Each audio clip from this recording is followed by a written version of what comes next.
नमस्कार दर्शकों, स्वागत है आपका रैंकर्स न्यूज में। मैं आपके साथ हिमानी बेस्ट और स्वागत करती हूं आप सभी का हमारे आज के विशेष कार्यक्रम हेल्थ टिप्स में, जिसके लिए हमारे साथ जुड़े हैं डॉक्टर महेंद्र राणा जी, जो कि भारतीय चिकित्सा परिषद उत्तराखंड के बोर्ड मेंबर भी है और आरोग्य संस्थान के एमडी भी है। आपका बहुत बहुत स्वागत है हमारे कार्यक्रम में। तो पहला सवाल जो आपसे पूछना चाहूँगी, जैसा कि आप जानते हैं समस्त पूर्ण देश में इस वक्त कोरोना महामारी फैली हुई है और अंदेशा ये भी लगाया जा रहा है कि इसकी जो तीसरी लहर है वो आएगी। तो आपसे पूछना चाहूँगी कि ऐसे क्या जानकारियाँ हैं जो लोगों को जाननी आवश्यक है इस तीसरी लहर के लिए। जी, बहुत अच्छा सवाल है आपका, लेकिन इससे पहले मैं आपके सभी रैंकर्स न्यूज़ के दर्शकों को अपना नमस्कार करता हूं। और जहां तक कोरोना की बात है तो हम लोग 2 लहर झेल चुके हैं और इसके बहुत सारे अनुभव भी हमारे साथ अब जो है हमारे अनुभव में है। तीसरी लहर की जो संभावनाएं हैं, वैसे तो हम प्रार्थना करते हैं कि ये लहर ना आए तो ज़्यादा अच्छा है, पूरे देश के लिए नहीं है, पूरे विश्व के लिए। लेकिन जिस प्रकार से परिस्थितियां बनती हैं कई बार कि जो कोरोना के प्रोटोकॉल हैं वो सरकार के लिए भी मजबूरी बन जाती हैं उनको पूरी तरह से फॉलो करवाना, और आम पब्लिक के लिए भी कई बार वो व्यवहारिक नहीं होते हैं अगर हमें आम जीवन में उनको फॉलो करना है।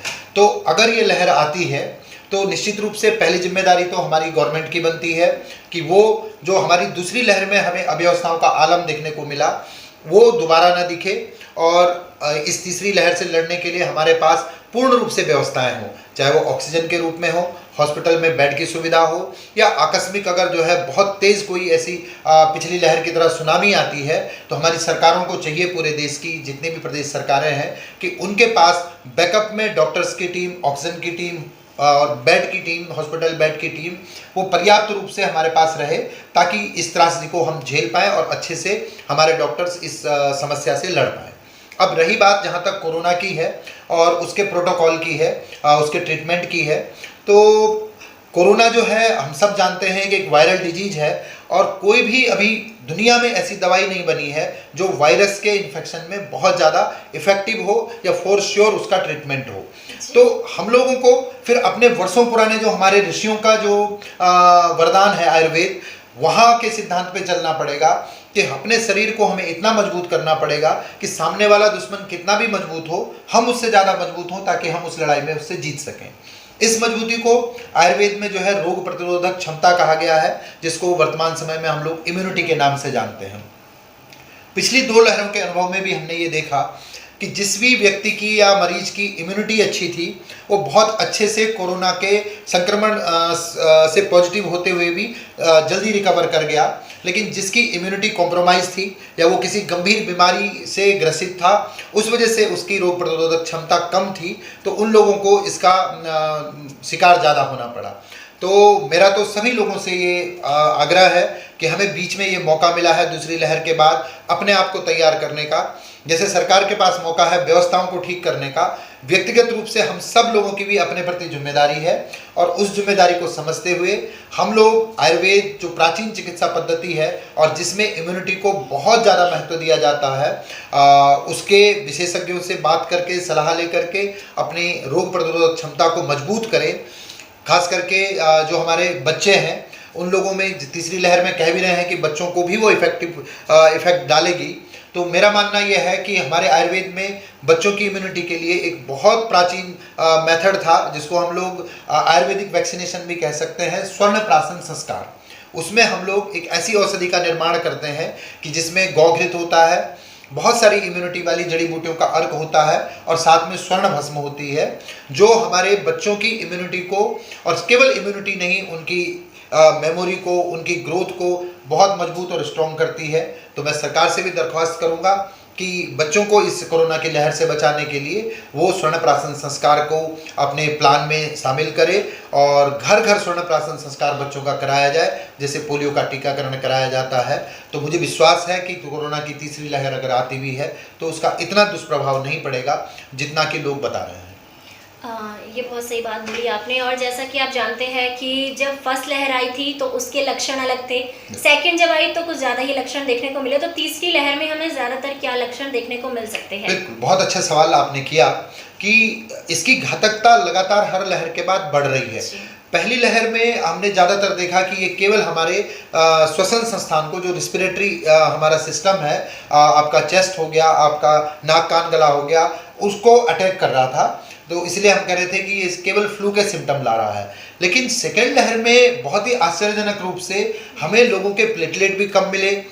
जब उनके ब्लड टेस्ट कराए गए तो उनमें टाइफाइड के भी सिम्टम मिले। साथ ही साथ जो है फीवर जो है अनकंट्रोल्ड फीवर रहा, और आपका जो रिस्पिरेटरी डिस्ट्रेस था जो पहली लहर में था वो तो उसमें था ही था। तो अब जो तीसरी लहर बता रहे हैं, क्योंकि वो वेरिएंट नया होगा और वायरस क्योंकि बहुत जल्दी उसकी जनरेशन चेंज होती है, और एक प्रकृति का सिद्धांत है कि हर पुरानी जनरेशन के बाद जो नई जनरेशन बनती है वो उससे 10% एडवांस होती है।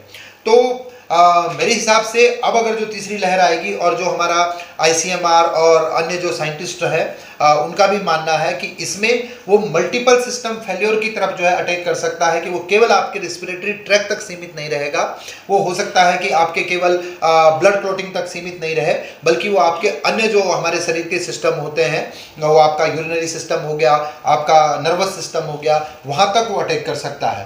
तो घातक तो है, लेकिन फिंगर क्रॉस करते हुए मैं ये कहना चाहूँगा कि ना हो तो बहुत अच्छा, और हो तो हम उसके लिए तैयार रहें। जी, सावधानी तो हमें बरतनी पड़ेगी। कई लोग ऐसे हैं जो कह रहे हैं कि कोरोना महामारी या बीमारी कुछ भी नहीं है, केवल हमारा वहम है। तो उन लोगों के लिए आप क्या संदेश देना चाहेंगे?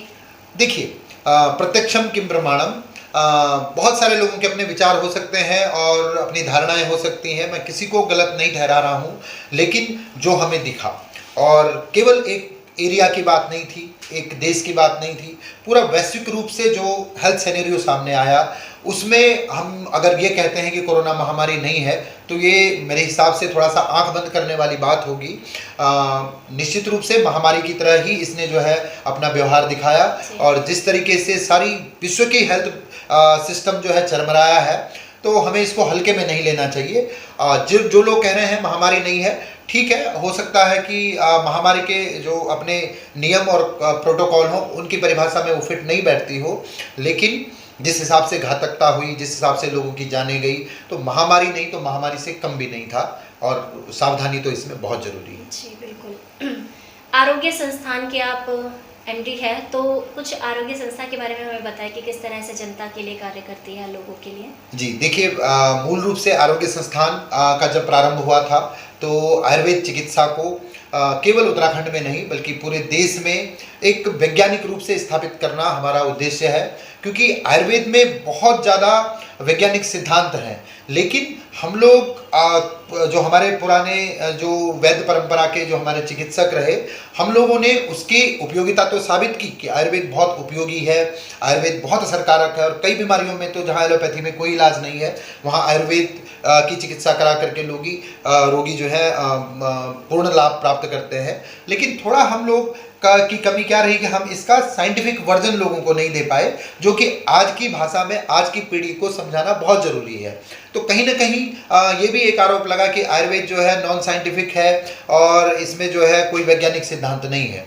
लेकिन अगर हम मूल रूप से देखेंगे तो सारी जितनी भी चिकित्सा विज्ञान है उनका जो बेसिक सिद्धांत है वो आयुर्वेद से ही पनपा है। आप नाम से ही ले लीजिए, आयुर्वेद में कहीं ये नहीं लिखा है कि केवल जड़ी बूटी की चिकित्सा। आयुर्वेद का मतलब साइंस ऑफ लाइफ, जीवन से रिलेटेड, जीवन में हेल्थ से रिलेटेड जो भी आपकी शोध हुई है और जो आगे होगी वो सब आयुर्वेद है।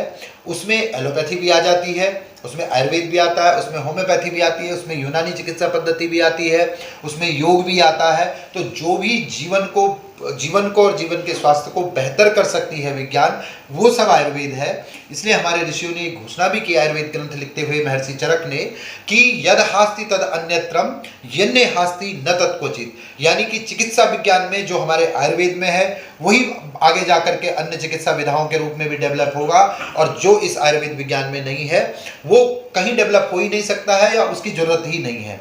इसी अभी बीच में बहुत सारी एक डिबेट हुई थी, स्वामी रामदेव जी जो है उन्होंने भी एक विवादित बयान दिया था कि आयुर्वेद वर्सेज एलोपैथी का।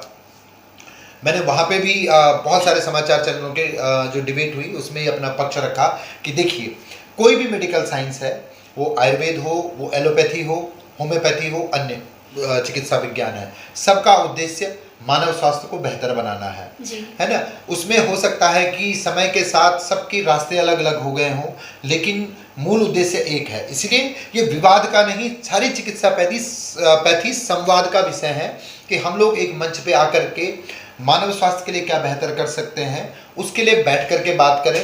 कुछ हमारे आयुर्वेद की जो प्राचीन पद्धति और चिकित्सा पद्धतियाँ, उसमें कुछ बेहतर होगा। कुछ वर्तमान मेडिकल साइंस ने बहुत अच्छा डेवलप किया है, वहाँ बेहतर होगा। कुछ होम्योपैथी में बेहतर होगा, कुछ यूनानी में बेहतर होगा, कुछ योग में बेहतर होगा। उन सब साइंस को हमें मानव हित के लिए एक मंच पे लाना चाहिए, न कि विवाद पैदा करके उनमें बिखराव पैदा करना चाहिए।